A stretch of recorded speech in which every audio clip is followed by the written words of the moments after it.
Students, সোমস ক্লাসরুমে তোমাদের সবাইকে স্বাগত। তো আজ তোমাদের সামনে অর্গানিক কেমিস্ট্রির এক মজাদার ভিডিও নিয়ে হাজির হয়েছি। এই ভিডিওতে প্রথম থেকে শেষ পর্যন্ত মজাদার থিওরি দিয়ে তোমাদের বোঝানোর চেষ্টা করা হয়েছে। আশা করি ভিডিওটি ভালো লাগবে এবং এই ভিডিওটি তুমি যদি প্রথম থেকে শেষ পর্যন্ত দেখো তো আমি কথা দিচ্ছি অর্গানিক কেমিস্ট্রির প্রেমে পড়ে যাবে।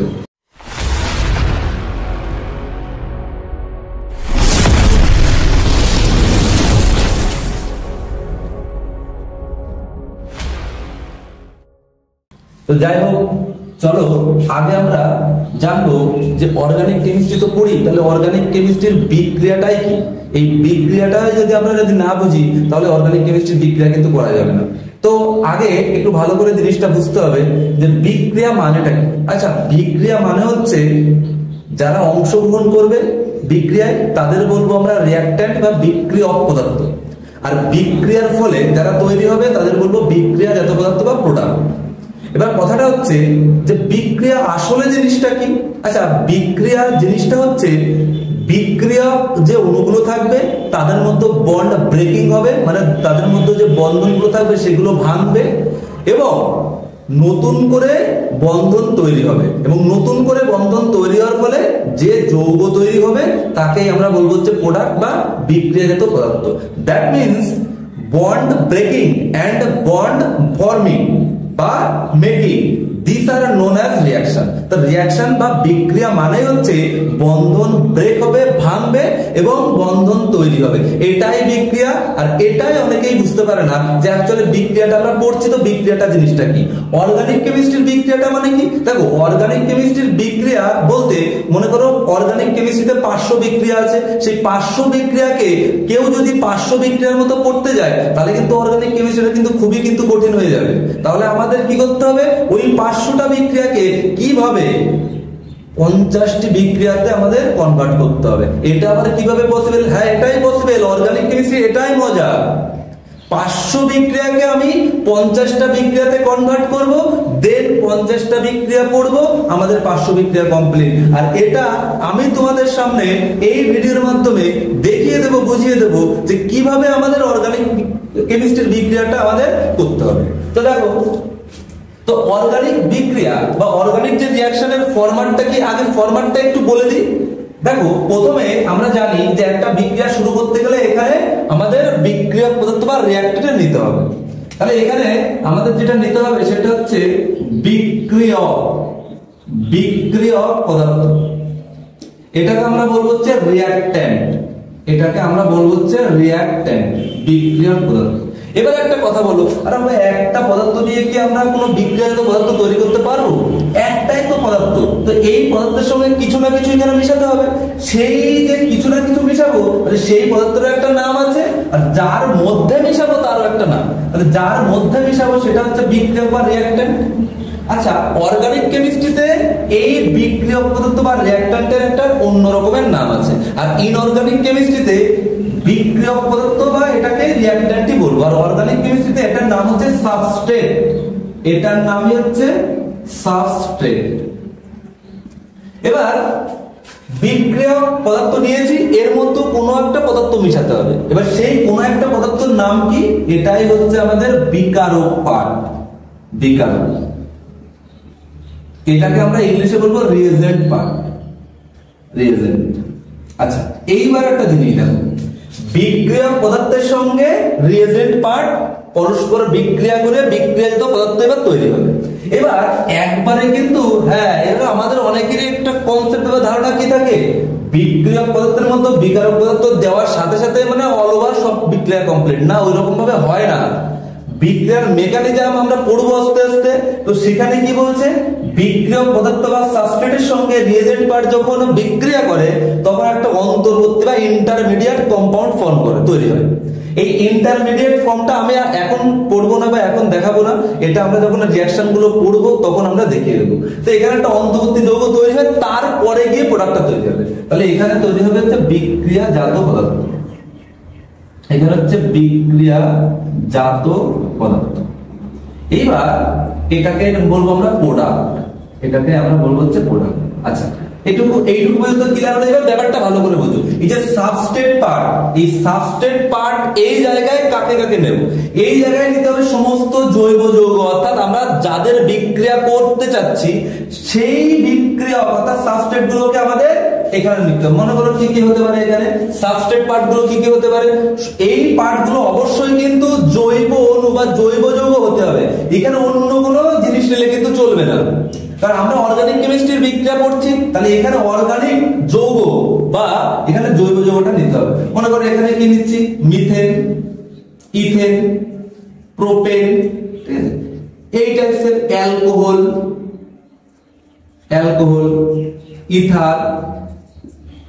Alcohol, ether, carboxylic acid, aldehyde,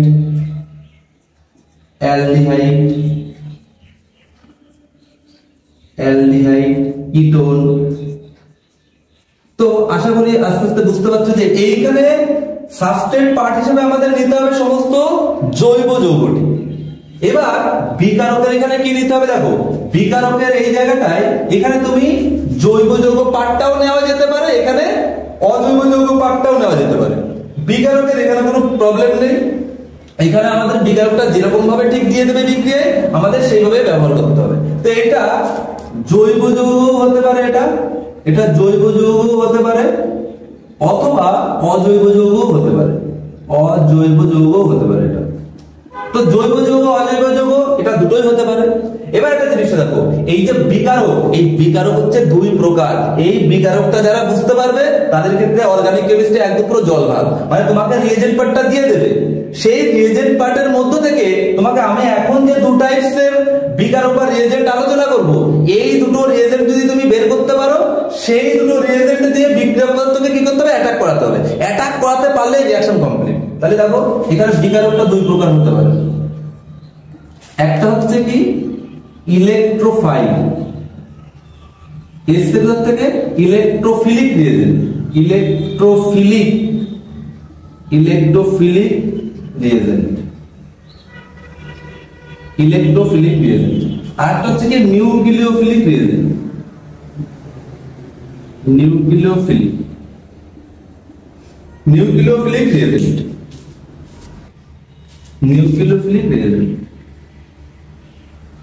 আচ্ছা, এইবার এই যে ইলেকট্রোফিলিক রিয়েজেন্ট, এই ইলেকট্রোফিলিক এটার মানে কি? এই ইলেকট্রো কথাটা এসেছে হচ্ছে ইলেকট্রন থেকে। কোথা থেকে এসেছে? ইলেকট্রন থেকে এসেছে। আর ফিলিক মানে হচ্ছে অ্যাফেকশন, মানে আকর্ষণ। আচ্ছা, একটা জিনিস দেখো ভালো করে, ইলেকট্রোফিলিক এখান থেকে ইলেকট্রোফাইল তৈরি হবে, আর নিউক্লিওফিলিক রিয়েজেন্ট এখান থেকে নিউক্লিওফাইল তৈরি হবে। তো যাই হোক, ইলেকট্রন অ্যাফেকশন তার মানে কি? এই ইলেকট্রোফিলিক বা ইলেকট্রোফাইল এখান থেকে এটাকে যদি ব্রেকডাউন করা হয় তাহলে আসছে কি ইলেকট্রনের প্রতি আকর্ষণ। এটার মানে হচ্ছে ইলেকট্রনের প্রতি আকর্ষণ। আচ্ছা, এবার একটা জিনিস বলো, ইলেকট্রনকে আকর্ষণ কারা করবে? কারা ইলেকট্রনকে আকর্ষণ করবে? আচ্ছা, যাদের পজিটিভ চার্জ আছে তারাই একমাত্র ইলেকট্রনকে আকর্ষণ করবে, কারণ ইলেকট্রনের নিজের চার্জ কি? ইলেকট্রনের নিজের চার্জ হচ্ছে কি? Negative charge. তাহলে ওই ইলেকট্রনকে একমাত্র পজিটিভ চার্জই আকর্ষণ করতে পারে। তাহলে এবার ভালো করে জিনিসটা দেখো, যারা ইলেকট্রনকে আকর্ষণ করবে তাদের নিজেদের চার্জ কি হতে হবে? পজিটিভ চার্জ, না হলে তো আকর্ষণ করতে পারবে না। তাহলে ইলেকট্রোফাইল মানে হচ্ছে পজিটিভ চার্জওয়ালা মলিকিউল বা অ্যাটম। তাহলে পজিটিভ চার্জওয়ালা আমরা যদি রিপ্রেজেন্ট করি, তাহলে এই ইলেকট্রোফাইলকে আমরা কি দ্বারা রিপ্রেজেন্ট করতে পারবো? ইলেকট্রোফাইলকে আমরা ইলেকট্রোফাইলের ইটাকে নেব, আর যেহেতু এটার নিজের চার্জ পজিটিভ সেহেতু ই লিখে উপরে প্লাস, অর্থাৎ একটা ইলেকট্রোফাইলের জেনারেল সিম্বলিক রিপ্রেজেন্টেশনটা হচ্ছে ই প্লাস। এই ই প্লাস মানেই হচ্ছে সে একটা ইলেকট্রোফাইল হিসেবে কাজ করবে। তাহলে এর কাজটা কি হবে? সিস্টেমে মানে আমাদের বিক্রিয়া পদার্থের মধ্যে যেখানেই নেগেটিভ চার্জ পাবে, যেখানেই নেগেটিভ চার্জ থাকবে, এই ইলেকট্রোফাইলটা গিয়ে শ্যাট করে সেখানে গিয়ে অ্যাটাক করবে, রিঅ্যাকশন কিন্তু কমপ্লিট হবে। এইবার ভালো করে জিনিসটা দেখো, তাহলে এই যে ইলেকট্রোফাইলটাকে আমরা কি নামে ডাকতে পারি বলতো? এটাকে আমরা বলতে পারি না যে নিউ মানে যেহেতু পজিটিভ চার্জ, আচ্ছা পজিটিভ চার্জ তো নেগেটিভ চার্জকে আকর্ষণ করতে, নেগেটিভ চার্জের ডেনসিটি বা ঘনত্ব যেখানে বেশি সেখানে গিয়ে কি করবে, আকর্ষণ করবে বা অ্যাটাক করবে। তার মানে এটাকে আমরা কি বলতে পারি বলতো, নেগেটিভ চার্জ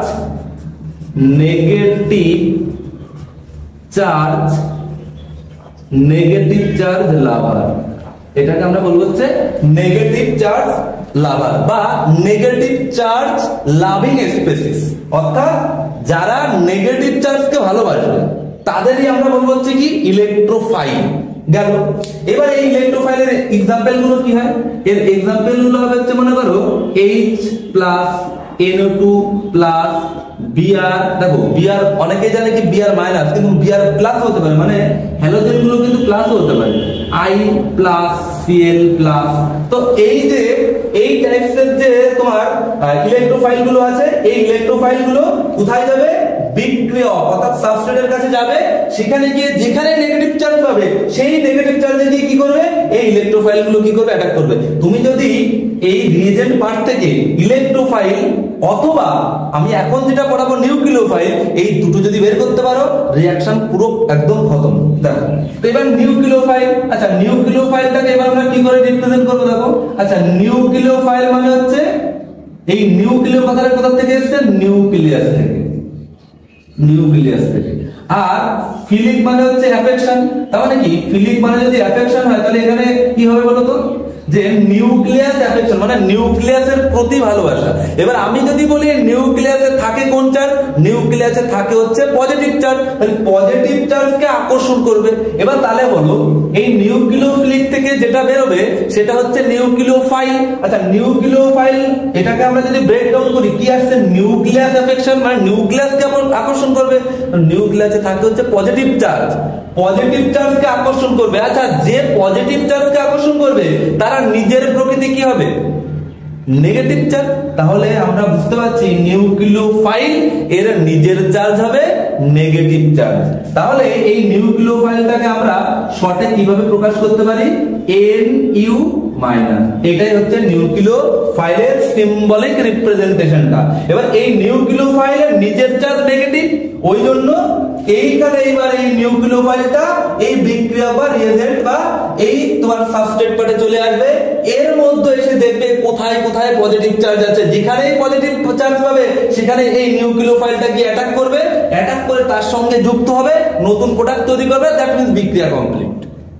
এবার কথা হচ্ছে তাহলে এই যে নিউক্লিওফাইল কি কি আছে, দেখো প্রচুর আছে, আমি একটা দুটো एग्जांपल দিই। OH-, এবার তোমাকে খুঁজতে হবে রিএজেন্ট পার্টের মধ্যে যে বিকারকটা দিচ্ছে তার মধ্যে OH- আছে কিনা। তারপরে কি H-, দেখো H+ যেমন হয় H- কিন্তু এখানে কিন্তু হয়। তারপরে কি দেখো Cl-, Br-, I-, হ্যালোজেন গুলো প্লাস হতে পারে, হ্যালোজেন গুলো মাইনাস হতে পারে, ঠিক আছে। তারপরে কি Cn-, তো এই টাইপের আরো রয়েছে। তো যাই হোক মোটামুটি এইবার ভালো করে জিনিসটা দেখো, বিকারক পার্ট দুটো ভাগ কি, একটা হচ্ছে ইলেকট্রোফাইল পার্ট, একটা হচ্ছে নিউক্লিওফাইল পার্ট। ইলেকট্রোফাইল পার্টের কাজ কি, ইলেকট্রোফাইলের নিজের চার্জ হচ্ছে কি পজিটিভ, তাহলে নিজের চার্জ যদি পজিটিভ হয় তাহলে এই বিক্রিয়া বা সাবস্ট্রেট পার্টে এসে যেখানেই নেগেটিভ চার্জ পাবে সেখানেই গিয়ে অ্যাটাকটা করবে, কারণ আমরা প্লাস আর মাইনাসের আকর্ষণ আমাদের বাস্তব জীবনে আমরা দেখতে পারি। তাহলে এই বিক্রিয়া পার্ট কি কি হতে পারে, মিথেন মানে অর্গানিক জৈব যৌগ, অবশ্যই অর্গানিক জৈব যৌগ হবে, অ্যালডিহাইড, ইথার, অ্যাসিড, তোমার ইথেন, মিথেন, সমস্ত রকম অর্গানিক কম্পাউন্ড গুলো সাবস্ট্রেটের মধ্যে নিতে হবে, তার মধ্যে যেখানেই নেগেটিভ চার্জ থাকবে সেখানে গিয়ে ইলেকট্রোফাইলটা অ্যাটাক করবে। আর রিএজেন্ট পার্টের মধ্যে যদি আমরা কোনো নিউক্লিওফাইল পাই সেটা হতে পারে OH-, H-, Cl-, Br-, এই টাইপসের নিউক্লিওফাইল যদি পাই ওদের নিজের চার্জ হচ্ছে নেগেটিভ, তাহলে এটা কোথায় গিয়ে অ্যাটাকটা করবে, এই বিক্রিয়া বা সাবস্ট্রেটের পার্টের মধ্যে আসবে, যেখানে এসে দেখবে ওদের কোথাও যদি পজিটিভ চার্জ মেলে সেখানে গিয়ে নিউক্লিওফাইল গুলো অ্যাটাক করবে, অ্যাটাক করে যুক্ত হয়ে প্রোডাক্ট তৈরি করবে, দ্যাট মিন্স এখানে আমাদের প্রোডাক্ট দেখিয়ে দেবে। আচ্ছা তাহলে এই যে নিউক্লিওফাইল, এই নিউক্লিওফাইলের তাহলে অপর নাম আমরা কি বলতে পারবো, কারণ এরা পজিটিভ চার্জকে আকর্ষণ করবে, তাহলে এদের আমরা কি বলবো, পজিটিভ চার্জ লাভার। এদের আমরা কি বলবো, পজিটিভ চার্জ লাভার, পজিটিভ চার্জ লাভার বা পজিটিভ চার্জ লাভিং স্পেসিস। যারা পজিটিভ চার্জকে ভালোবাসবে তাদেরই আমরা আজকের থেকে নাম দেব নিউক্লিওফাইল, আর যারা নেগেটিভ চার্জকে ভালোবাসবে তাদেরই আমরা আজকে থেকে নাম দেবো নেগেটিভ চার্জ লাভার। তো যাই হোক, এই যে বিক্রিয়ার ফরম্যাট, এবার ভালো করে জিনিসটা বোঝো। এই যে বিক্রিয়ার ফরম্যাটটা, এই বিক্রিয়ার ফরম্যাট পৃথিবীতে অর্গানিক কেমিস্ট্রিতে চার টাইপসের বিক্রিয়া আছে, মানে সমস্ত বিক্রিয়া এই ফরম্যাটেই কাজ হবে। কি বললাম? অর্গানিক কেমিস্ট্রির বিক্রিয়া কিন্তু এই ফরম্যাটেই কাজ হবে, এর বাইরে কিন্তু আর কোনো ফরম্যাট নেই। সুতরাং অর্গানিক কেমিস্ট্রিতে টোটাল 4 প্রকার রিঅ্যাকশন আছে, 4 প্রকার। এই 4 প্রকার রিঅ্যাকশন কিন্তু সব কিন্তু এই মেথডেই চলবে। সুতরাং ওই জন্য আমাদের মন দিয়ে, যদি না বুঝতে পারো ভিডিওটি আরেকবার রিপ্লে করে তোমরা মোটামুটি এই জিনিসটা ভালো করে দেখে নাও। আমরা এখন যেটা আলোচনা করব সেটা হচ্ছে ওই যে 4 টাইপসের রিঅ্যাকশন দেখে আমরা কি করে বুঝতে পারবো যে এই বিক্রিয়াটা এই রিঅ্যাকশন মেকানিজমে আমাদের করতে হবে, মানে সব এই রিঅ্যাকশনগুলো এই ফরম্যাটে করতে হবে। তো চলো এবার আমরা শুরু করব যে 4 টাইপসের যে বিক্রিয়া আছে সেই বিক্রিয়া নিয়ে। তো অ্যাডিশন রিঅ্যাকশন বা যুত বিক্রিয়াটা কি? টোটাল 4 প্রকার রিঅ্যাকশন আছে, টোটাল 4 প্রকার রিঅ্যাকশন আছে। ফার্স্ট ওয়ান হচ্ছে অ্যাডিশন রিঅ্যাকশন, সেকেন্ড হচ্ছে যেটা আমরা পড়ব অ্যাডিশন রিঅ্যাকশনের একটা অ্যান্টি বা বিপরীত এলিমিনেশন রিঅ্যাকশন, মানে অপনয়ন বিক্রিয়া। 3 নাম্বার হচ্ছে প্রতিস্থাপন বিক্রিয়া বা সাবস্টিটিউশন রিঅ্যাকশন, আর 4 নাম্বার হচ্ছে পুনর্বিন্যাস বিক্রিয়া বা রিঅ্যারেঞ্জমেন্ট রিঅ্যাকশন। তাহলে ভালো করে শুনো, 4 টাইপসের অর্গানিক কেমিস্ট্রিতে বিক্রিয়া আছে। ফার্স্ট ওয়ান হচ্ছে অ্যাডিশন রিঅ্যাকশন বা অ্যাডিশন বিক্রিয়া বা যুত বিক্রিয়া। 2 নাম্বার হচ্ছে এর একটা বিপরীত এলিমিনেশন বিক্রিয়া বা অপনয়ন বিক্রিয়া। 3 নাম্বার হচ্ছে প্রতিস্থাপন বিক্রিয়া বা সাবস্টিটিউশন রিঅ্যাকশন, আর 4 নাম্বার বিক্রিয়া হচ্ছে রিঅ্যারেঞ্জমেন্ট রিঅ্যাকশন বা পুনর্বিন্যাস বিক্রিয়া। এই 4 টাইপসের রিঅ্যাকশনই আছে। আমরা পরপর যে নামগুলো বললাম এই 4 টাইপসের রিঅ্যাকশনই পৃথিবীতে রয়েছে অর্গানিক কেমিস্ট্রিতে। তো আমরা ফার্স্টে যেটা শুরু করব অ্যাডিশন রিঅ্যাকশন। আগে একটা জিনিস ভালো করে লক্ষ্য করো, অ্যাডিশন রিঅ্যাকশন যে করব আমরা জানি না যে অ্যাডিশন রিঅ্যাকশন আমরা দেখে কি করে বুঝবো যে এই বিক্রিয়াটা অ্যাডিশন রিঅ্যাকশন, এই বিক্রিয়াটা সাবস্টিটিউশন, এই বিক্রিয়াটা এলিমিনেশন, কি করে বুঝবো? তার জন্যই তো আজকে আমি তোমাদের দেখিয়ে দেবো যে একটা রিঅ্যাক্ট্যান্ট বা সাবস্ট্রেট পার্ট দেখেই তুমি আর রিএজেন্ট পার্ট দেখেই তুমি বলতে পারবে যে এই রিঅ্যাকশনটা এই মেকানিজম অনুযায়ী হবে। ভিডিওটি স্কিপ না করে মন দিয়ে দেখো, এই 4 টাইপসের রিঅ্যাকশন আজকে শিখিয়ে তারপরে যাবো। দেখো, তো প্রথমে হচ্ছে অ্যাডিশন রিঅ্যাকশন। দেখো অ্যাডিশন রিঅ্যাকশনে আমরা ফার্স্টে এখানে কার্বনের সাথে কার্বনের ট্রিপল বন্ড নিচ্ছি। আশা করি বুঝে গেছো যে এই কম্পাউন্ডটা কি। এটাই হচ্ছে সাবস্ট্রেট, এটাই হচ্ছে আমাদের জৈব যৌগ অর্গানিক কম্পাউন্ড, যার মধ্যে কার্বন মাস্ট বি প্রেজেন্ট, থাকতেই হবে। তো এই যে মেইন জৈব যৌগটা, এই জৈব যৌগের মধ্যে আমরা দেখতে পাচ্ছি কার্বনের সাথে কার্বনের কানেকশন ট্রিপল বন্ড, আর ট্রিপল বন্ড যদি থাকে তাহলে সেই টাইপসের জৈব যৌগ মানে ডবল বন্ড, কার্বনের সাথে কার্বনের double bond, either triple bond, এই দুটো বন্ড যদি থাকে তাহলে বুঝতে হবে ওই যৌগটা অসম্পৃক্ত জৈব যৌগ বা আনস্যাচুরেটেড কম্পাউন্ড। এবার এটা হচ্ছে একটা আনস্যাচুরেটেড এটা, কারণ যদি carbon to carbon connection single bond হয়, কারণ কার্বনে কিন্তু 4টে হাত, তো তার মধ্যে কার্বনের সাথে কার্বনের যদি 3টে বন্ধন থাকে বা 2টো বন্ধন থাকে তাহলে সেই যৌগগুলোকে বলবো আনস্যাচুরেটেড বা অসম্পৃক্ত জৈব যৌগ। আর যদি কার্বনের সাথে কার্বনের শুধুমাত্র সিঙ্গেল বন্ড থাকে তাহলে সেই জৈব যৌগকে বলবো আমরা স্যাচুরেটেড অর সম্পৃক্ত জৈব যৌগ। এবার দেখো আমাদের পড়তে চলেছে অ্যাডিশন রিঅ্যাকশন, কি করে বুঝবো? বুঝতে এইভাবেই হবে, যেখানে ট্রিপল বন্ড অথবা ডবল বন্ড পাওয়া যাবে অর্থাৎ আনস্যাচুরেটেড জৈব যৌগ পাওয়া যাবে, সেখানেই বুঝতে হবে অ্যাডিশন রিঅ্যাকশন হবে। ফার্স্ট থিওরি নোট ডাউন করবে, যেখানে পাই বন্ড থাকবে, পাই বন্ড মানে 3টে বন্ডের মধ্যে একটা হচ্ছে সিগমা আর 2টো হচ্ছে পাই, যেখানেই পাই বন্ড থাকবে সেখানেই অ্যাডিশন রিঅ্যাকশন হবে। অ্যাডিশন রিঅ্যাকশন, তাহলে অ্যাডিশন রিঅ্যাকশন করতে গেলে আমাদের এখানে বিকারক নিতে হবে, এমনি তো রিঅ্যাকশনটা হবে না, তাহলে এখানে আমাদের নেব বিকারক পার্ট। ঠিক আছে, এবার আমরা নেব হচ্ছে বিকারক। এবার বিকারক হিসাবে কি নেব? দেখো এখানে বিকারক হিসাবে যেটা নিতে হবে সেটা হচ্ছে একটা আমাদের অনুঘটক। অনুঘটকের ক্যারেক্টার তো আমরা জানি, অনুঘটক এবং হাইড্রোজেন নিতে হবে। তাহলে আমাদের এখানে আমরা আচ্ছা এখানে প্লাস দিয়ে দেখা এখানে হাইড্রোজেনটা, আর শুধু হাইড্রোজেনটা নিলে হবে না, এই হাইড্রোজেনটাকে তো এখানে আমাদের অ্যাড করতে হবে, যুক্ত করতে হবে। তার জন্য একটা অনুঘটক নিতে হবে, ক্যাটালিস্ট নিতে হবে। সেই অনুঘটকটার নাম কি? পিটি হতে পারে, পিডি হতে পারে, ঠিক আছে, এরকমের প্লাটিনাম হতে পারে, প্যালাডিয়াম হতে পারে, তো এইরকম নিকেল ক্যাটালিস্ট হতে পারে। তো এখানে আমরা পিটিটা নিচ্ছি, তুমি নিকেল বা প্যালাডিয়ামও নিতে পারো অনুঘটক। এই অনুঘটকটার কাজ কি? ভালো করে জিনিসটা বোঝো। এই যে হাইড্রোজেন, আচ্ছা এই হাইড্রোজেনটাকে আমরা এইভাবে লিখতে পারি না? এই হাইড্রোজেনটাকে তো আমরা এইভাবে লিখতে পারি না। হাইড্রোজেনের সাথে হাইড্রোজেনের একটা বন্ড, যেটা হচ্ছে কোভ্যালেন্ট বা সমযোজী বন্ধন। এবার এই হাইড্রোজেনের সাথে এই হাইড্রোজেনের যে সিঙ্গেল বন্ড, এই বন্ধনটাকে তো আগে ব্রেকডাউন করতে হবে, তারপরে তো এই হাইড্রোজেনটাকে আমরা এখানে যুক্ত করব। এবার কথাটা হচ্ছে এই হাইড্রোজেনের সাথে হাইড্রোজেনের বন্ডিংটা ব্রেকডাউন করবে কি, তার জন্য আমাদের এখানে একটা অনুঘটক নিতে হবে। এই অনুঘটক আসবে, এই বন্ডটাকে কি করবে? ব্রেক করবে। বন্ডটাকে ব্রেক করে এবার এই হাইড্রোজেন দুটোকে কি করবে? এই হাইড্রোজেন একটা বন্ডিং এ ছিল, সেই বন্ডিংটা যদি ব্রেকডাউন হয়ে যায় তাহলে হাইড্রোজেনের অবস্থাটা বোঝো, একদম পুরো উন্মাদ পাগল হয়ে যায়। সেই অবস্থায় এই উন্মাদ হাইড্রোজেন সামনে যদি কার্বন অর্থাৎ যদি পাই বন্ড পায়, কার্বনের সাথে কার্বনের যদি পাই বন্ড পায় দুর্বল, তাহলে সেই দুর্বল বন্ডগুলো কি হবে? ভেঙে যাবে, আর সেই জায়গায় এই দুটো হাইড্রোজেন যুক্ত হবে। তাহলে এখানে কি হবে? দেখো, একটা হাইড্রোজেনকে এই কার্বনে অ্যাড করো, একটা হাইড্রোজেনকে এই কার্বনে অ্যাড করো, আর এখানে ট্রিপল বন্ডটা, কারণ দেখো দুই কার্বনে যদি দুটো হাইড্রোজেন অ্যাড হয় তাহলে এখানে কার্বনের বন্ধন তো অনেক বেশি হয়ে যাচ্ছে চারটা অপেক্ষা। তাহলে এর মধ্যে যে পাই বন্ড রয়েছে, দুটো পাই বন্ড, তার মধ্যে প্রথম অবস্থায় একটা পাই বন্ড ব্রেকডাউন করবে। তাহলে এখানে কি তৈরি করবে বলো?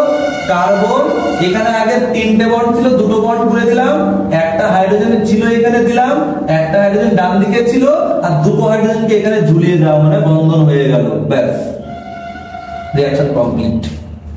ছিল ট্রিপল বন্ড, হয়ে গেল ডাবল বন্ড। তাহলে অ্যাডিশন রিঅ্যাকশন আমরা বুঝতে পারলাম, বন্ধন সংখ্যা কমে, বন্ধন সংখ্যা কমা মানে কোনো কিছু অ্যাড হচ্ছে, আর অ্যাড হওয়া মানে নো পার্ট ইজ লস, কোনো অংশই বেরিয়ে যাবে না। মানে সেটা কি?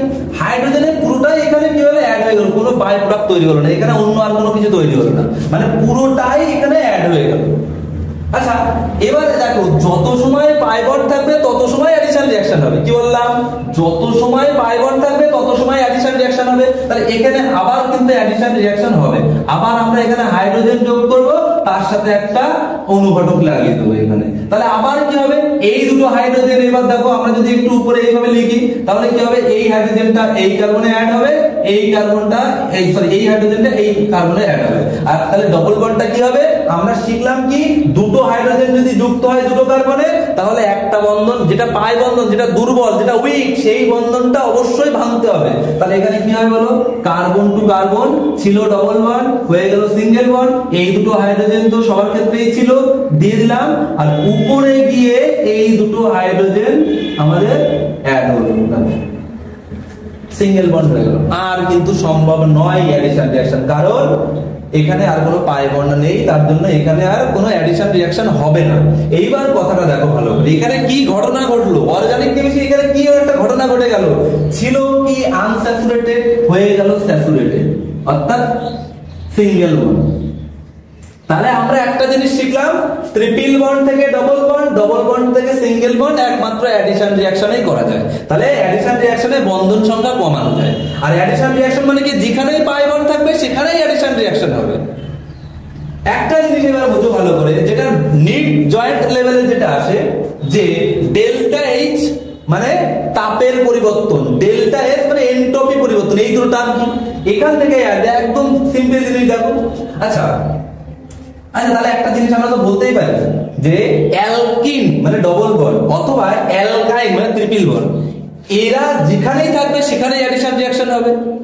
এবার একটা জিনিস আমরা লক্ষ্য করেছি যে একটা পাই বন্ধন ভেঙে দুটো সিগমা বন্ধন তৈরি হয়েছে না? দেখো একটু ভালো করে দেখো, এখানে একটা পাই বন্ড দুটো পাই বন্ড ভেঙেছে, মানে প্রথমে একটা পাই বন্ড ভেঙে এখানে দুটো সিগমা বন্ধন তৈরি হয়েছে, এখানে একটা পাই বন্ধন ভেঙে এখানে দুটো সিগমা বন্ধন তৈরি হয়েছে। আবার পরবর্তী স্টেপে কি হয়েছে? আবার একটা পাই বন্ড ভেঙে আবার দুটো সিগমা বন্ধন তৈরি হয়েছে। আচ্ছা আমরা আগে এই স্টেপের মধ্যে সীমাবদ্ধ থাকবো। এই স্টেপটা এখানে আমরা কি দেখতে পাচ্ছি? একটা পাই বন্ড ব্রেক করেছে, দুটো সিগমা বন্ধন তৈরি করছে। এবার তুমি বলো তো পাই বন্ধনটা দুর্বল, সিগমা বন্ধনগুলো হচ্ছে খুব স্ট্রং। একটা নরমাল পাই বন্ধন ভাঙতে বাইরে থেকে শক্তিটা যা নেবে আর দুটো সিগমা বন্ধন মানে ইয়ে করতে মানে তৈরি করতে তার থেকে নিশ্চয়ই বেশি পরিমাণ এনার্জি লাগবে। কারণ একটা পাই বন্ধন মানে পরিবেশ থেকে অল্প পরিমাণ তাপ নিয়ে পাই বন্ধনটা ব্রেক হলো। কিন্তু যখন দুটো সিগমা বন্ধন তৈরি হবে তখন কিন্তু এখানে বেশি পরিমাণ কি লাগবে, বেশি পরিমাণ এখানে আমাদের কিন্তু এনার্জি লাগবে। তাহলে এখানে একটা জিনিস দেখো, তাহলে এখানে এনার্জি কি হলো, লস হলো না? এই যৌগটা যদি তৈরি করতে হয় তাহলে তো এনার্জি লস হলো, কারণ এখানে যে পরিমাণ এনার্জিটা নিল তার থেকে বেশি পরিমাণ এনার্জি এখানে খরচ হচ্ছে। তাহলে এখানে এনার্জি যদি খরচ হয় তাহলে এখানে এনার্জির পরিমাণটা কি হলো, কমে গেল। আর কমে যাওয়াটাকেই আমরা বলবো হচ্ছে কি বলতো, ডেল্টা এইচ, মানে তাপের পরিবর্তন এখানে যা ছিল এখানে আসলে তাপের পরিবর্তন, মানে তাপের যে মানটা এটা হচ্ছে তাপের পরিবর্তন। আর যখন ট্রিপল বন্ড থেকে ডবল বন্ড আসলো তখন তাপের পরিমাণটা কমে গেল, তার জন্য আমরা বলবো ডেল্টা এইচ জিরো, অর্থাৎ বা নেগেটিভও বলতে পারি আমরা।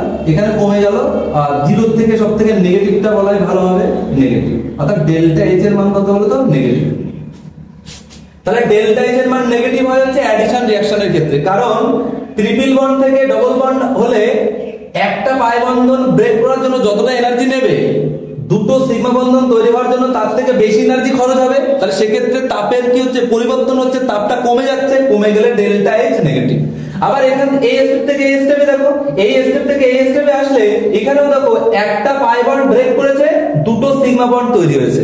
এখান থেকেও ভালো করে এই যৌগটা যে পরিমাণ এনার্জি নেবে তার থেকে বেশি পরিমাণ এনার্জি খরচ হবে। তাই এখানেও ডেল্টা এইচ এর পরিবর্তন হচ্ছে, অর্থাৎ ডেল্টা এইচ এর মানটা এখানেও নেগেটিভ হবে। অর্থাৎ আমরা যেটা শিখলাম সেটা হচ্ছে অ্যাডিশন রিঅ্যাকশনের ক্ষেত্রে ডেল্টা এইচ এর মান সর্বদা কি হবে, নেগেটিভ হবে। এক। দুই নম্বর যে জিনিসটা শিখবো সেটা হচ্ছে ডেল্টা এস মানে এনট্রপি, আর ডেল্টা মানে হচ্ছে পরিবর্তন, মানে এনট্রপির পরিবর্তন কি হবে। আচ্ছা, এনট্রপি মানে কি, ভালো করে একটা জিনিস বুঝো। মনে করো তোমরা সব বন্ধুরা মিলে একটা রুমের মধ্যে কোন একটা জিনিস নিয়ে আলোচনা করছো, বা কোন একটা নিয়ে একটা জিনিস নিয়ে একটা আলোচনা করছো, যাই হোক। এবার রুমটা ছোট, এবার ওই ছোট রুমের মধ্যে মনে করো 5 জন বন্ধু মিলে থাকা যায়। তো সেখানে যদি 5 জনের জায়গায় যদি সেখানে যদি আরো 5 জন যদি চলে আসে তাহলে সেই জায়গার পরিবেশটা কি হতে পারে, কেওয়াসনেসটা বেড়ে যাবে, র্যান্ডমনেস বেড়ে যাবে। আচ্ছা, তার মানে কি, এ একটু বলবে এইদিকে সরে বস, ও একটু বলবে ভাই এইদিকে সরে বস, তার মানে কি এই যে একটা বিকশন, এই যে একটা ঠেলাঠেলির যে ব্যাপারটা রয়েছে এর পরিমাণটা বেড়ে যাবে। আর এই যে যত কেওয়াসনেস, যত বিশৃঙ্খলা, মানে অ্যাকচুয়ালি আমি যেটা বলতেছি যে বিশৃঙ্খলা, এই বিশৃঙ্খলার পরিমাণ যত বাড়বে তত বলা হবে সিস্টেমের এনট্রপি। এই এনট্রপির মানের তত পরিবর্তন হবে, অর্থাৎ এনট্রপি ইনক্রিজ করবে বা বেড়ে যাবে। তাহলে যত সিস্টেমের বিশৃঙ্খলা বাড়বে তত এনট্রপির মান বাড়ে যাবে। দেখো এখানে কি ঘটনা হচ্ছে একটা জিনিস ভালো করে বোঝো। আচ্ছা, এখানে এই একটা রিঅ্যাকট্যান্ট আর এই হাইড্রোজেন, তাহলে এখানে দুটো রিঅ্যাকট্যান্ট না অ্যাকচুয়ালি, একটা হচ্ছে তোমার অর্গানিক আর একটা হচ্ছে কি তোমার ইনঅর্গানিক, তাহলে মানে অজৈব যৌগ। তাহলে এই যে দুটো রিঅ্যাকট্যান্ট, এই দুটো রিঅ্যাকট্যান্ট থেকে আমাদের প্রোডাক্ট কটা তৈরি হচ্ছে, একটি। দুটো রিঅ্যাকট্যান্ট কিন্তু দুটো রিঅ্যাকট্যান্ট থেকে একটা রিঅ্যাকট্যান্ট তৈরি হচ্ছে। তাহলে ভালো করে বোঝো, দুটো রিঅ্যাকট্যান্ট থেকে যদি একটা রিঅ্যাকট্যান্ট কম তৈরি হয়, মানে সরি মানে একটা কমই তো তৈরি হচ্ছে, তাহলে এক্ষেত্রে কি হবে, তাহলে এক্ষেত্রে বিশৃঙ্খলার পরিমাণ বেড়ে যাবে না কমে যাবে? অবশ্যই তুমি বলবে স্যার যদি দুটো রিঅ্যাকট্যান্ট থেকে যদি একটা প্রোডাক্ট যদি তৈরি হয় তাহলে সেক্ষেত্রে বিশৃঙ্খলার পরিমাণ তো কমে যাবে। যদি দুটো থেকে যদি 3টে প্রোডাক্ট তৈরি হতো তাহলে বিশৃঙ্খলার পরিমাণ বেড়ে যেত, কিন্তু তৈরি তো হচ্ছে একটা, তাহলে এখানে বিশৃঙ্খলার পরিমাণ কমে যাবে। আর বিশৃঙ্খলার পরিমাণ যদি কমে যায়, র্যান্ডমনেস কমে যাবে, সেক্ষেত্রে ডেল্টা, অর্থাৎ আমাদের যেটা পূর্ব তাপগতিবিদ্যাতে এই যে তোমার এনট্রপি, এটা সম্পর্কে ডিটেইলসে পড়ানো হবে। এখন জাস্ট আমগুলো একটু জেনে রাখো, ডেল্টা এস এখানে কি হবে, নেগেটিভ হবে। দুটো জিনিস বললাম যেটা নিট এবং জয়েন্ট লেভেলে আছে, যে ডেল্টা এস নেগেটিভ কেন হবে আর ডেল্টা এস নেগেটিভ কেন হবে। আচ্ছা, এইবার আমরা জিনিসটা দেখো, অ্যাডিশন রিঅ্যাকশন আমরা মোটামুটি জানলাম যে অ্যাডিশন রিঅ্যাকশন গুলো অ্যাকচুয়ালি কিভাবে হয়। এবার একটা জিনিস দেখো ভালো করে, আমাদের অ্যাডিশন রিঅ্যাকশনের পরে এরই একটা বিপরীত বিক্রিয়া, যেটা নিয়ে আমরা এখনই আলোচনা করব। তো এবার এই অপনয়ন বিক্রিয়াটা হচ্ছে কি? অপনয়ন বিক্রিয়াটা হচ্ছে অ্যাডিশন রিঅ্যাকশনের পুরো উল্টো, মানে বিপরীত বিক্রিয়া। ওখানে ট্রিপল বন্ড ডবল বন্ড থেকে সিঙ্গেল বন্ড তৈরি করেছিলাম। এইবার আমরা এলিমিনেশন রিঅ্যাকশনে কি করব? এবার আমরা উল্টোটা করব, সিঙ্গেল বন্ড থেকে ডবল বন্ড ট্রিপল বন্ড তৈরি করব, সিঙ্গেল বন্ড থেকে।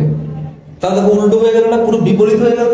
এবার কি করে বুঝবো এলিমিনেশন রিঅ্যাকশন? দেখো, এলিমিনেট, এই এলিমিনেট কথাটার মানে কি? এলিমিনেট কথাটার মানে হচ্ছে বর্জন। এই এলিমিনেট কথাটা আমরা কোথায় শুনে থাকি? যে খেলা যখন দেখি, খেলা দেখার সময় যখন বলা হয় যে এই যে প্লেয়ারটাকে এলিমিনেট করা হলো, তাহলে ওই প্লেয়ারটাকে কি করা হলো? ওই সময়ের জন্য এলিমিনেট মানে বর্জন করা হলো। তো এখানেও আমাদের কি করব? এখানেও আমরা সাবস্ট্রেট পার্ট নেব, বিকারক পার্ট নেব, সেখান থেকে প্রোডাক্ট তৈরি করব এবং সাবস্ট্রেট পার্টের সঙ্গে রিয়েজেন্ট পার্ট বিক্রিয়া করবে এবং কিছু অংশ বেরিয়ে যাবে। অ্যাডিশন রিঅ্যাকশনে কিন্তু কোনো পার্ট লস হয়নি, কোনো পার্ট বেরিয়ে যায়নি, পুরো অংশ যুক্ত হয়েছে। কিন্তু এলিমিনেশন রিঅ্যাকশনে কি হবে? এখানে মানে এখানে কিছু অংশ বেরিয়ে যাবে, মানে সাম পার্ট ইজ লস্ট। এখানে কিছু অংশ বেরিয়ে যাবে। রিঅ্যাকশনটা দেখো ভালো করে। প্রথমে আমি একটা অ্যালকোহল নিচ্ছি, মনে করো এখানে অ্যালকোহলটা হচ্ছে CH3CH2OH, ইথাইল অ্যালকোহল। তো এটাকে যদি আমরা এইভাবে লিখি, দেখো এখানে কার্বনের সাথে 3টে হাইড্রোজেন রয়েছে। তো এখানে আমরা দুটো হাইড্রোজেন রাখবো, একটা হাইড্রোজেনকে একটু ঝুলিয়ে দেবো বন্ধন দিয়ে। এই দুটো হাইড্রোজেনের বন্ডিং আছে কিন্তু আমরা এখানে দেখাচ্ছি না। এই কার্বনের সাথে কার্বনের কানেকশন, এখানে CH2 হাইড্রোজেন দুটো আছে, আর OH-টাকে এখানে ঝুলিয়ে দেব, করতেই পারি এরকম। তো এটা হচ্ছে ইথাইল অ্যালকোহল। তাহলে এটা হচ্ছে সাবস্ট্রেট পার্ট, এটা হচ্ছে সাবস্ট্রেট, দেখো ভালো করে, এটা সাবস্ট্রেট পার্ট। এবার এখানে আমাদের নিতে হবে কি? এখানে আমরা একটা বেস নেব, বেস মানে B-, এটা হচ্ছে বেস মানে ক্ষার। এখানে একটা ক্ষার নিতে হয়। এলিমিনেশন রিঅ্যাকশন এখানে একটা ক্ষার নিতে হয়। কেন ক্ষার নিতে হবে? দেখ এখানে হালকা করে একটু বলে দিই। ফাংশনাল গ্রুপ, OH তো ফাংশনাল গ্রুপ মানে alcoholic group. Functional group directly সরাসরি যে কার্বনের সাথে যুক্ত থাকবে সেই কার্বনটাকে আমরা বলবো হচ্ছে আলফা কার্বন। ফাংশনাল গ্রুপ শুধু OH না, যে কোনো ফাংশনাল গ্রুপ ডিরেক্টলি অ্যাটাচ কার্বনকে আমরা বলবো হচ্ছে আলফা কার্বন। তার সঙ্গে যুক্ত হাইড্রোজেনগুলোকে আমরা বলবো আলফা হাইড্রোজেন। আলফা কার্বনের প্রতিবেশী কার্বন, এটা লেফট সাইডে আছে, তার জন্য আমরা এটাকে ধরছি রাইট সাইডে, কিছু নেই, কার্বন নেই। তাহলে আলফা কার্বনের পাশের কার্বন, আলফা কার্বনের পাশের কার্বনকে আমরা বলবো হচ্ছে বিটা কার্বন। আর বিটা কার্বনের সাথে যুক্ত হাইড্রোজেনগুলোকে আমরা বলবো বিটা হাইড্রোজেন। এবার এই যে বিটা হাইড্রোজেন, এই বিটা হাইড্রোজেনগুলোর প্রকৃতি কি বলতো? এইগুলোর প্রকৃতি হচ্ছে অনেকটা অম্লধর্মী, মানে অ্যাসিডিক ইন নেচার, মানে এরা অম্লধর্মী। এটাই হচ্ছে এক্সপেরিমেন্টালি প্রুফ যে আলফা কার্বনের পাশের কার্বনকে বলা হয় বিটা কার্বন, বিটা কার্বনে যুক্ত হাইড্রোজেনগুলোকে বলা হয় বিটা হাইড্রোজেন। এই বিটা হাইড্রোজেনগুলোর প্রকৃতি হয় সবসময় অ্যাসিডিক, এগুলো হয় হচ্ছে অ্যাসিডিক। এবার দেখো, আমরা যদি সিস্টেমে কোনো বেস দিই, বেস মানে ক্ষার, তাহলে সেই বেসটা কি করবে? অ্যাসিডিক হাইড্রোজেনের সাথে বিক্রিয়া করে। আমরা জানি যে বেস আর অ্যাসিড সবসময় বিক্রিয়া হয়, মানে ক্ষার আর অ্যাসিড সবসময় বিক্রিয়া হয়। এই বেসটা এসে কি করবে? এই হাইড্রোজেনটাকে টেক আপ করবে। এবার দেখো বেসের এখানে আমরা নিচ্ছি যে কোনটা মাইনাস, বেসের পাওয়ারটা কি মাইনাস। তাহলে এই হাইড্রোজেনটা যখন এই বন্ধনটা ব্রেক করে যখন বেরিয়ে যাবে তখন ও কিন্তু H+ হিসেবে বেরোবে। আর H+ হিসেবে যখন বেরোবে তখন ইলেকট্রনটা এখানে দান করবে। ইলেকট্রনটা দান করা মানে এই একটা বন্ধন, মানে ভালো করে বুঝো, কার্বনের একটা ইলেকট্রন ছিল আর হাইড্রোজেনের একটা ইলেকট্রন, এই দুজনের দুটো ইলেকট্রন দিয়ে বন্ডটা তৈরি হয়েছিল। কিন্তু এই বন্ডটা যখন ব্রেক করবে তখন হাইড্রোজেন তার নিজের ইলেকট্রনটা কার্বনকে দান করবে। তাহলে কার্বনের একটা ছিল এই বন্ধনে আর হাইড্রোজেনের একটা, সেই তাহলে বন্ধনটা কি করবে? এই হাইড্রোজেন যাওয়ার সময় ওর নিজেরটাও কার্বনকে দিয়ে গেল আর ওর একটা তো ছিল, এই দুটো বন্ধন মিলে এখানে নতুন করে একটা বন্ড তৈরি করবে আর হাইড্রোজেন এখান থেকে বেরিয়ে যাবে। কি ভদ্র ছেলে, হাইড্রোজেন বেরিয়ে যাচ্ছে, ওকে কেউ নিয়ে যাচ্ছে, কিন্তু ও কি করছে? ওর ইলেকট্রনটাও কার্বনকে দান করে যাচ্ছে, যার ফলে এখানে একটা বন্ধন নতুন করে তৈরি হচ্ছে। মানে কার্বনকে এরকম একটা অফার দিয়ে গেল। কি অফার? বিগ বাজারের অফার, মানে একটা বন্ধন রিটার্ন গিফট দিয়ে গেল। তার ফলে কি তৈরি হবে? একটা জিনিস ভালো করে বোঝো, যখনই এখানে একটা নিউ বন্ড তৈরি হবে, একটা নতুন বন্ধন তৈরি হবে, তখনই পুরনো বন্ধন একটা ভাঙতে হবে। কারণ আমাদের তো কার্বনের বন্ধন সংখ্যা 5 হয়ে যাবে, 5 কার্বনের হাত 5 হয়ে যাবে। স্মার্ট বয় তো আমাদের কার্বন, এই স্মার্ট বয় 4টের বেশি বন্ধন তৈরি করতে পারবে না, আবার 4টের কমও তৈরি করতে পারবে না। তাহলে যখন এখানটা নিউ বন্ড তৈরি হবে তখন এখান থেকে ওইটা কি হয়ে যাবে, বেরিয়ে যাবে। তাহলে এখানে অ্যাকচুয়ালি হচ্ছেটা কি, দেখো CH2 এখানে CH2 এখানে ডবল বন্ড CH2 মানে একটা তো সিঙ্গেল বন্ড ছিল, আর এই হাইড্রোজেন একটা রিটার্ন গিফট দিয়ে গেল, এখানে ডবল বন্ড, আর এইখান থেকে ওইটা এখান থেকে বেরিয়ে গেল, তাহলে এখানে CH2 দেখো ছিল সিঙ্গেল বন্ড হয়ে গেল ডবল বন্ড। সির হচ্ছে কি স্যাচুরেটেড যৌগ বা সম্পৃক্ত হাইড্রোকার্বন বা সম্পৃক্ত জৈব যৌগ হয়ে যাচ্ছে আস্তে আস্তে অসম্পৃক্ততা, এখানে অসম্পৃক্ত জৈব যৌগ কনভার্ট হয়ে গেল। এবার আর কি কি বাই প্রোডাক্ট তৈরি হবে, বাই প্রোডাক্ট দেখো এখান থেকে এই বি আর এইচ মিলে বাই প্রোডাক্ট BH ফর্ম করবে, প্লাস এখান থেকে ওইচটা OH মাইনাস হিসেবে বাই প্রোডাক্ট হিসেবে বেরিয়ে যাবে। আমাদের মেইন প্রোডাক্ট হচ্ছে এই যে ডবল বন্ড তৈরি হলো, অ্যালকিন তৈরি হলো এখানে একটা ইথিলিন। এইবার ব্যাপারটা ভালো করে জিনিসটা এখানে বোঝার চেষ্টা করো, এখানে দুটো কিন্তু সিগমা বন্ধন কিন্তু ব্রেকডাউন হয়েছে, কিন্তু এখানে একটু ভালো করে দেখো এই একটা সিগমা বন্ড ব্রেক হয়েছে, এই একটা সিগমা বন্ড ব্রেক হয়েছে, দুটো সিগমা বন্ড ব্রেক হয়েছে, একটা পাই বন্ড তৈরি হয়েছে, পুরো একদম আমাদের অ্যাডিশন রিঅ্যাকশনের পুরো উল্টো। তাহলে এখানে আমরা বুঝবো কি করে, এখানে যদি আমাদের ভালো করে জিনিসটা দেখো সিঙ্গেল বন্ড থাকে, এখানে যদি কোনো বেস থাকে, যদি আলফা কার্বনে আলফা হাইড্রোজেন থাকে, তাহলে চোখ নাক কান বন্ধ করে এলিমিনেশন রিঅ্যাকশন হবে। যদিও ব্যতিক্রম একটা দুটো আছে, সেই ব্যতিক্রম আমরা এখন নিয়ে আলোচনা করব না। এইবার জিনিসটা ভালো করে বুঝো, এখান থেকে দুটো সিগমা বন্ড ব্রেকডাউন হয়েছে, একটা পাই বন্ড তৈরি হয়েছে, তাহলে এই দুটো সিগমা বন্ড এটা তো স্ট্রং বন্ড, এই বন্ধন দুটোকে ভাঙতে যে পরিমাণ শক্তি ওরা গ্রহণ করবে, যখন একটা পাই বন্ড তৈরি করবে তখন অত পরিমাণ এনার্জি কিন্তু খরচ করা লাগবে না। মানে এখানে প্রচুর পরিমাণে তাপ নিয়ে তারপরে দুটো বন্ড ব্রেক করছে, কিন্তু যখন একটা পাই বন্ড তৈরি করছে তখন অত এনার্জি কিন্তু লস করতে হচ্ছে না, খরচ করতে হচ্ছে না, এনার্জি থেকে যাচ্ছে, অর্থাৎ এনার্জি তৈরি হচ্ছে। দ্যাট মিন্স এই ক্ষেত্রে তাপের পরিবর্তন কি হবে, তুমি ঠিকই ধরেছো, এই ক্ষেত্রে তাপের পরিবর্তন ডেল্টা এইচ পজিটিভই হবে। এক নম্বর কি হবে এখানে, ডেল্টা এইচ গ্রেটার দ্যান 0, মানে 0 থেকে বেশি হবে, অর্থাৎ পজিটিভ হবে। ডেল্টা এইচ বা এখানে আমরা 0 জায়গায় আমরা পজিটিভ লিখবো, মানে পজিটিভ মান বা 0 ঠিকই আছে, 0 থেকে বেশি হবে, অর্থাৎ ডেল্টা এইচ এর মান সবসময় কি হবে, পজিটিভ, বা এইভাবেও লিখতে পারো delta H equal to positive. তাহলে ডেল্টা এইচ কেন পজিটিভ হলো, তাহলে এক্ষেত্রে ভালো করে জিনিসটা বুঝো, একটা প্রোডাক্ট থেকে বা তাহলে 2 নম্বর ডেল্টা এস এর টপির পরিবর্তন কি হবে। আচ্ছা এখানে একটা জিনিস দেখো, এখানে প্রোডাক্ট কতগুলো তৈরি হয়েছে দেখো, একটা দুটো তিনটে, এখানে যা প্রোডাক্ট নিয়েছি তার থেকে বেশি, সরি এখানে যা রিঅ্যাকট্যান্ট নিয়েছি তার থেকে বেশি প্রোডাক্ট এখানে তৈরি হয়েছে। তাহলে আগের বার কি হয়েছিল, রিঅ্যাকট্যান্ট বেশি ছিল, প্রোডাক্ট কম ছিল, এবার কি হয়েছে, রিঅ্যাকট্যান্টের সংখ্যা কম, প্রোডাক্টের সংখ্যা বেশি। তাহলে কেওয়াসনেস বা র্যান্ডমনেস বেড়ে যাবে। সিস্টেমে যদি প্রোডাক্টের সংখ্যা বাড়ে তাহলে বিশৃঙ্খলার পরিমাণ বেড়ে যাবে, আর বিশৃঙ্খলার পরিমাণ যত বাড়বে তত ডেল্টা এস এর মান কি হবে, বেড়ে যাবে। অর্থাৎ ডেল্টা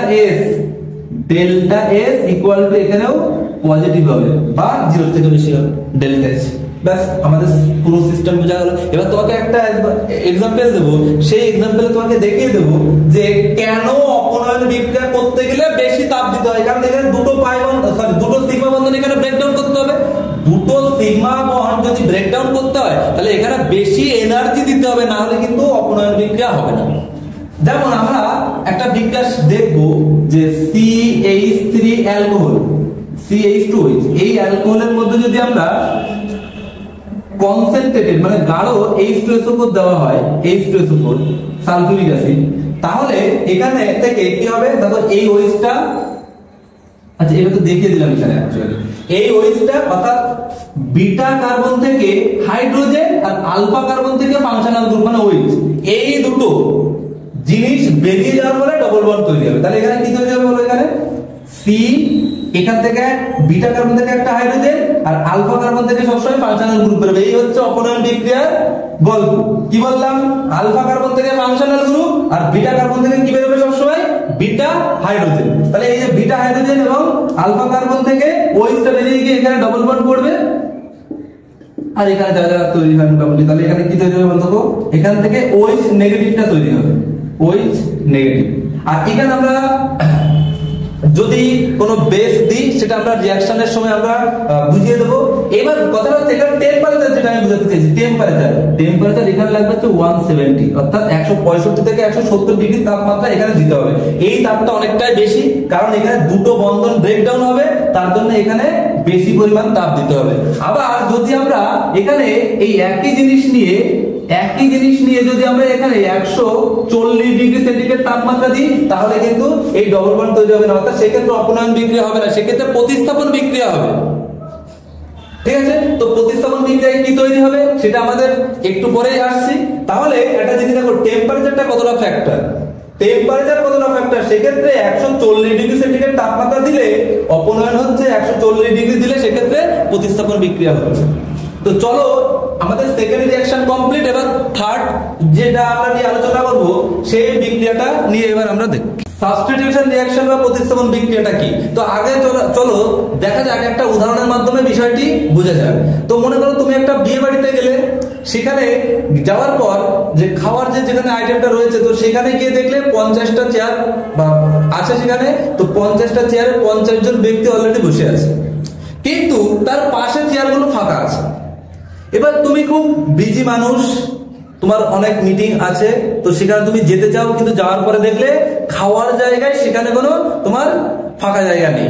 তো তুমি সেখান থেকে কি করলে, পাশে যে চেয়ার যেখানে ফাঁকা অবস্থায় পড়ে আছে, তো সেখানে গিয়ে বসলে।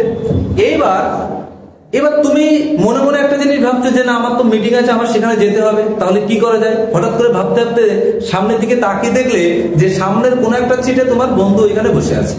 এবার তুমি সেখান থেকে উঠে তোমার বন্ধুর কাছে গিয়ে বললে কি যে ভাই, আমার এরকম একটা ব্যাপার আছে, একটু মিটিং এ যেতে হবে, তো তুই কি আমাকে একটু হেল্প করতে পারবি, যে তুই ভাই আমার যে সিটটায় বসেছিলাম তুই এখানে বস, আর তোর সিটটা আমাকে একটু ছেড়ে দে, আমি একটু তাড়াতাড়ি খেয়ে আমি চলে যাবো। যদি বন্ধুটা যদি খুব ভালো হয় তাহলে বলো আচ্ছা ঠিক আছে ভাই, আমার তো তাড়া নেই, তাহলে তুই তাহলে খেয়ে চলে যা। তাহলে কি হলো, ইন্টারচেঞ্জ হলো, ইন্টারচেঞ্জ। তুমি যেখানে বসেছিলে সেখানে এসে তোমার বন্ধু বসলো, আর তোমার বন্ধু যেখানে বসেছিল সেখানে গিয়ে তুমি বসলে। এই যে ইন্টারচেঞ্জেবল, এই ইন্টারচেঞ্জেবলকেই বলা হয় প্রতিস্থাপন বিক্রিয়া, অর্থাৎ প্রতিস্থাপিত হবে। এক্ষেত্রে বিক্রিয়া মাধ্যমে একে অপরকে প্রতিস্থাপিত করবে। তো এখানে একটা এক্সাম্পল ভালো করে দেখা যাক। মনে করো এখানে CH3, কার্বনের 4টে হাত, 3টে হাতে 3টে হাইড্রোজেন ছোট ছোট গ্রুপ রয়েছে, আর এখানে রয়েছে মনে করো ক্লোরিন, ক্লোরোমিথেন বা মিথাইল ক্লোরাইড। এটা এইবার একটা জিনিস দেখো, এর মধ্যে আমরা নিয়েছি কি সোডিয়াম হাইড্রোক্সাইড একটা ক্ষার, সব আস্তে আস্তে বুঝে যাবে। এইবার একটা জিনিস ভালো করে বোঝো জিনিসটা, এখানে আমাদের যেটা বুঝতে হবে, এখানে প্রতিস্থাপন বিক্রিয়া হবে কি করে। আচ্ছা এখানে বলতো কার্বন এবং ক্লোরিনের মধ্যে ইলেকট্রোনেগেটিভিটি বা তড়িৎ ঋণাত্মকতা কার বেশি। তড়িৎ ঋণাত্মকতা জিনিসটা কি তোমরা ক্লাস 10 এ পড়ে এসেছো, কিন্তু একটা বন্ধন, সমযোজী বন্ধন, একটা সমযোজী বন্ধন দুটো ইলেকট্রন দিয়ে তৈরি, অর্থাৎ ইলেকট্রন দুটো কিন্তু মিডিলে থাকার কথা। যখন কার্বন এবং ক্লোরিনের মধ্যে যখন কন্টাক্ট হয়ে বন্ডটা তৈরি হয়, তখন কন্টাক্টটা কি হয়েছিল যে ভাই আমিও একটা ইলেকট্রন দিচ্ছি, তুমিও একটা ইলেকট্রন দিচ্ছ, দুজনের সমান পরিমাণ ইলেকট্রন দিয়ে বন্ধনটা তৈরি হচ্ছে। তাহলে এই বন্ধন দুজনেই সমানভাবে ব্যবহার করবো, কিন্তু সবাই তো আর কথা দিয়ে কথা রাখতে পারে না। যার আকারে ছোট হবে তার ইলেকট্রনের প্রতি চাহিদা বেশি, খিদে বেশি। অর্থাৎ কার্বন এবং ক্লোরিনের মধ্যে কার্বন রয়েছে কত নম্বর গ্রুপে, 14, ক্লোরিন রয়েছে 17। তাহলে কার্বন 17 নম্বর গ্রুপে থাকার কারণে, ক্লোরিন 17 নম্বর গ্রুপে থাকার কারণে ক্লোরিনের ইলেকট্রন নেগেটিভিটি বা তড়িৎ ঋণাত্মকতা কিন্তু বেশি। তার জন্য বন্ধনজোড় ইলেকট্রন এবার আর মিডিল থেকে ও কি করবে, নিজের দিকে টেনে নেবে। আচ্ছা যদি ও নিজের দিকে যদি টেনে নেয় তাহলে কি হবে বলতো, এখানে নিজের দিকে টেনে নিলে তাহলে এই ইলেকট্রনের যা চার্জ সেটা আংশিকভাবে এই ক্লোরিনের উপর পড়বে। এইগুলো আমরা ডিটেইলসে পরে শিখবো, এখন হয়তো 16টা বুঝতে পারবে না, ডেল্টা নেগেটিভ কি ডেল্টা পজিটিভ কি। তো বিক্রিয়ার মাধ্যমে আমি জাস্ট ফরম্যাটটা দেখাচ্ছি তোমাকে। তাহলে যার যে ইলেকট্রন টানবে তার উপরে এই ডেল্টা মানে আংশিক একটা চার্জ, মানে অল্প পরিমাণ চার্জ করলো, মানে পুরো ইলেকট্রন তো টেনে নিচ্ছে না, তার জন্য পুরো নেগেটিভ দিচ্ছি না, মানে আংশিক একটা চার্জ দিচ্ছি। আর এই কার্বন থেকে ইলেকট্রন সরে গেল, তাহলে এর উপরে ডেল্টা পজিটিভ চার্জ দিচ্ছি। এইবার যখনই এই রকমের একটা সাবস্ট্রেট পার্ট বা রিঅ্যাকট্যান্ট পার্টের মধ্যে যখন NOH দেওয়া হলো, তো NOH এর মধ্যে Na প্লাস ওইচটা মাইনাস। এইবার ভালো করে জিনিসটা দেখো, এখান থেকে একটা নিউক্লিওফাইল জেনারেট হবে। কি দেখো, তোমরা হয়তো ভাববে যে এটাও তো একটা ইলেকট্রোফাইল জেনারেট হবে, এটা গিয়ে অ্যাটাক করতে পারবে। দেখো এখানে এই কার্বনটার অল ওভার পাশে কিন্তু পজিটিভ চার্জ ছড়িয়ে আছে এইটা। এবার এই পজিটিভ চার্জটা গিয়ে কাকে ধরবে? ক্লোরিনকে ধরবে। আর এই যে OH মাইনাস, এইটা হচ্ছে নিউক্লিওফাইল, এটা হচ্ছে নিউক্লিওফাইল। এই নিউক্লিওফাইলের নিজের চার্জ হচ্ছে নেগেটিভ, তাহলে ও কোথায় যাবে? সাবস্ট্রেটের পার্টে আসবে, এখানে এসে দেখবে কোথায় পজিটিভ ওয়ালা চার্জ রয়েছে। তো পজিটিভ ওয়ালা চার্জ কার মাথায় পড়েছে? কার্বন। তাহলে এই নিউক্লিওফাইলতে এসে কার্বনের ব্যাক সাইড অ্যাটাক করবে। ব্যাক সাইড অ্যাটাক করবে, যখনই ব্যাক সাইড অ্যাটাক করবে এই নিউক্লিওফাইলটা কার্বনের ব্যাক সাইডে যুক্ত হবে, আর এই ক্লোরিন পুরনো বন্ধনটাকে ভেঙে দেবে। কার্বন বলছে যে আমি নতুন কাউকে পেয়ে গেছি, তাহলে আর পুরনো কাউকে রেখে আর লাভটা কি হবে? তাহলে এখানে কার্বনের দেখো এই ব্যাক সাইডে কে যুক্ত হলো? OH, আর তিনটা হাইড্রোজেন তো ছিল, দেখো আমাদের অ্যালকোহল তৈরি হয়ে গেল। তো এখানে কি হলো ভালো করে জিনিসটা দেখো, এখানে কিন্তু একটা প্রতিস্থাপন হয়েছে। কি প্রতিস্থাপন? ক্লোরিন কোথায় গেল?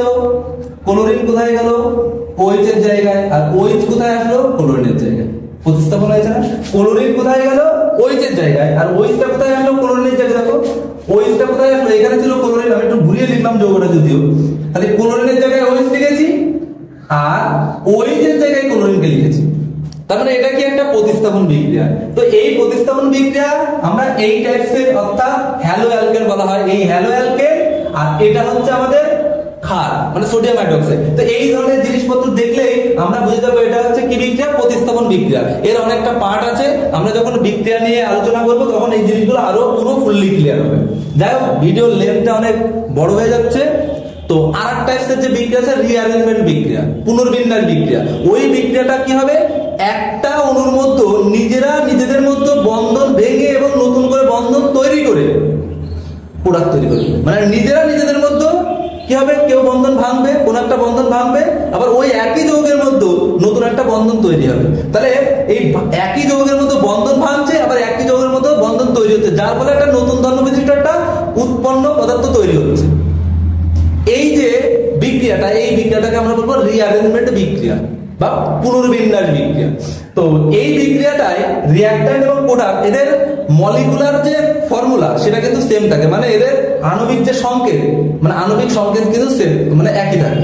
তো যাই হোক, ভিডিওটা যদি ভালো লাগে তো একটা লাইক আর একটা কমেন্ট করে দিও। তো আজকে একটা বেসিক জিনিস নিয়ে আলোচনা করা হলো। তো এরপরে আমরা অ্যাডভান্স লেভেলের আরো জিনিসপত্র নিয়ে আলোচনা করব। তো ততদিনে এই চ্যানেলের সঙ্গে যুক্ত থাকো, আর যদি ভালো লাগে তাহলে তোমরা অবশ্যই এই ভিডিওটা একটা শেয়ার করে দিও। বাই।